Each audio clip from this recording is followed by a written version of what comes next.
নে এবার এই বাড়িতে তুই ডাক। লেওরা আগের বাড়িটায় আমি ডেকেছিলাম, ঝামেলা হয়ে গেছিল।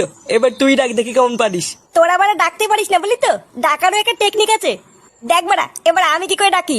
বৌদি, ও বৌদি, এই ও বৌদি, তুমি তোমার কাপড় তোলো। বৌদি আছো নাকি? এই কোন খান কি ছেলে রে? কি রে, কি চাই? ইয়ে মানে কাকু, আমরা বালছেড়ে ক্লাবের পক্ষ থেকে এসেছিলাম। হ্যাঁ, তা আমি কি বাল ছিটবো? না মানে কাকু, বাড়িতে বৌদি নেই। কেন লেওড়া, বৌদিকে দিয়ে কি হবে?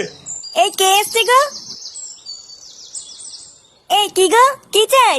ইয়ে মানে বৌদি, আমরা বালছেড়ে ক্লাবের পক্ষ থেকে হালকা করে একটু লাগাতে এসেছিলাম। হ্যাঁ বৌদি, আমরা লাগিয়েই চলে যাব, তোমাদের ডিস্টার্ব করবো না। হ্যাঁ মানে হ্যাঁ, হালকা করে। কই গো, এটা কি বলতে শুনেছো? হ্যাঁ, এরা কি বলছে আর কি করতে চাইছে সবই বুঝতে পারছি। ওই তো কাকু বুঝতে পেরেছে।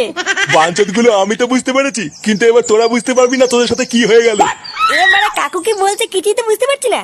হ্যাঁ কাকু কি বললা ঠিক বুঝতে পারলাম না। কি বললাম কিছুই বুঝতে পারিসনি তাই না মাকাচুদি? এই গার মেরেছে, কাকু এইসব কি বলছে? খান কি ছেলেগুলো তোরা আমার বউকে লাগাবি? তোদের এত বড় সাহস? ইয়ে মানে কাকু রেগে যাচ্ছ কেন?